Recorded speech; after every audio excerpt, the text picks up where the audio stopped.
All right, this is Jason Chandler with CNA Construction. Trying to help a homeowner here at 422 Liberty Street in Bolingbrook.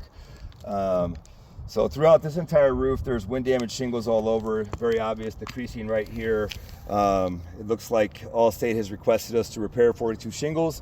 We've already sent in a video that kind of highlighted the vertability of the roof, and Allstate has requested us to do an actual repair here to kind of see how things go. So I'm going to take it as far as I can right now and just kind of show you what I think is going to happen as we go. My mind is a lot of these shingles, that's kind of what we're fighting for, is that the repairability factor here is that anytime that I touch this shingle to repair this one, I have to take this pad out, which usually affects at least 2 rows of shingles above.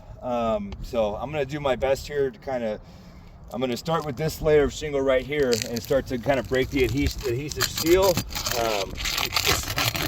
A lot of this roof is already delaminated, but this is a real easy way for me to kind of get a feel for where the nails are. I mean, you can see the neighboring shingle right here. I mean, you can, I don't know if, can you get this on camera? I don't know if you can see this right here, but I can feel it beneath. Just me moving that much, the matting actually has cracked beneath here.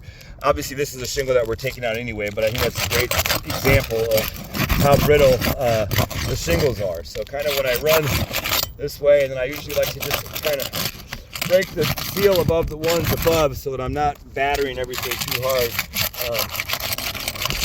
But I mean, you can see as I'm moving through here, the granule loss is already significant.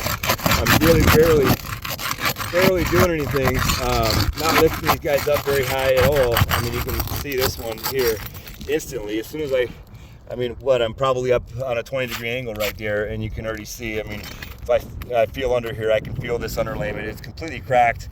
I'm at about 30 degrees right now, which in theory, 35 degrees, assuming you have the right tools, is where you're at. You know, a lot of guys out here that are just trying to use a hammer and nail, you have to be up quite a bit higher than that.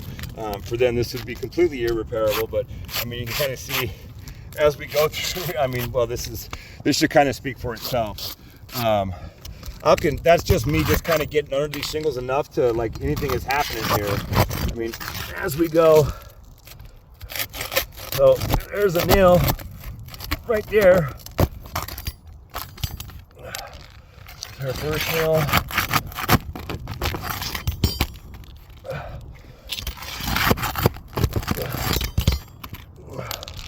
Get a little bit more out of here. So, I mean, the age on this roof alone, it's just, I mean, honestly, the underlayment just came out of that nail, which is good for me because it'll make this guy slide out pretty easy. But, I mean, you can see as we go here, even the one that we're working on, I mean, the ones above it are just, looks like maybe these guys put a couple extra nails in here, so I'll keep going.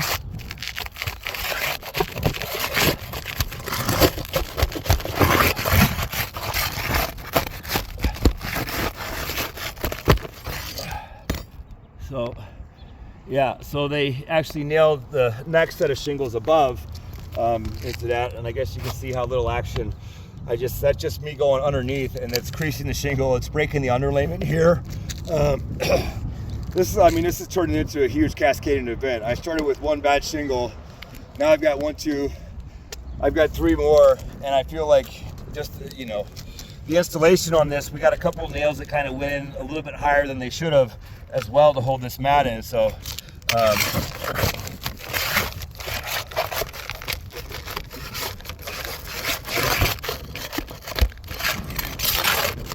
probably should be pretty free at this point, and I'm not really lifting the shingles anywhere any more than 30 degrees here, and they're really just deteriorating all around. So I think this kind of speaks for itself. I am going to go ahead and finish the repair here and probably put a tarp on the work once I'm done, just because, you know, this doesn't feel safe to me. So Allstate, please take a second look at this one. I think it's pretty obvious here that this roof isn't repairable. I mean, I didn't even get to the point where I started to rehammer new nail heads in, which at that point I will have to manipulate this shingle up a little bit higher. As it is right now, all I've done is just use my pry bar to get the nails loose. I think this one's pretty self-explanatory. Let's take a second look and try to protect the homeowner the correct way. Thank you.